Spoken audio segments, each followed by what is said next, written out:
what does work is not telling people how you can do a great job.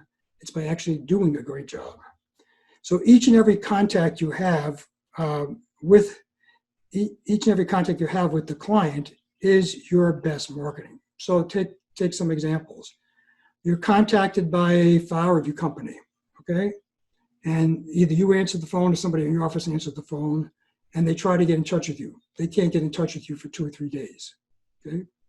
You're going to lose that case, and you may lose that client. Our research has clearly shown that the file review companies are under pressure to get things done. The insurance companies are under pressure to get things done. I'll give you an example of something I learned when I was practicing law years ago.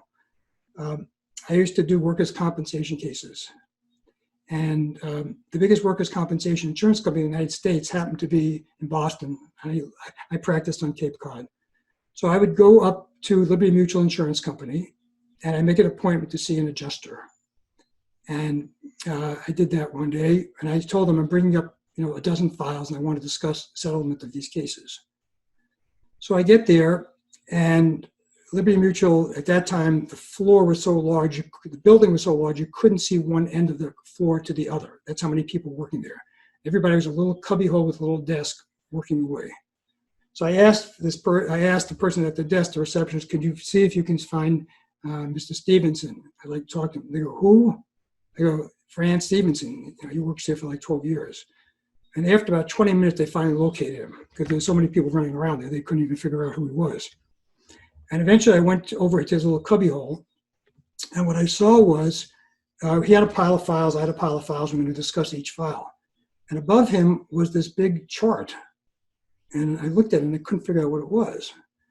And it said GOYA.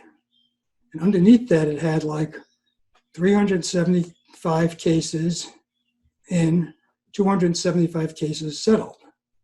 So I go to him, Stan, what's the Goya thing?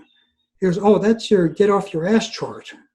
I go, what does that mean? He goes, well, they keep track of how many files come in and how many cases we settle.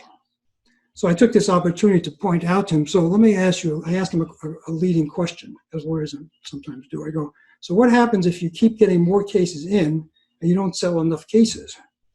He goes, well, then we get in trouble. I go, well, it's good I'm here, so let's settle some of my cases. Okay. And the moral of that story is important because you need to realize that there are thousands and hundreds of thousands of claims coming in every year. Okay. These claims come to the insurance company sends them over to the file review companies. Everybody's under an enormous amount of pressure to get these cases resolved. Okay. They need to get an answer one way or the other. So when they deal with people that can do things in a timely fashion, okay, then they're happy, and then it helps moving the process along. If somebody gums up the works, that becomes a problem, okay? So every interaction you have with the file review company or the insurance company is an opportunity to shine and show them you know what you're doing. So if they contact you, they call your office or send you an email, if you don't answer for 2 or 3 days, they're going to move on to somebody else because of the fact that they need to get this resolved. They can't wait 3 days for an answer. When they finally, let's assume that you got the contact and they ask you for a rate sheet, and you say, what's a rate sheet? And they say, well, how much do you charge? And you say, well, how much does everybody else charge? That doesn't inspire confidence because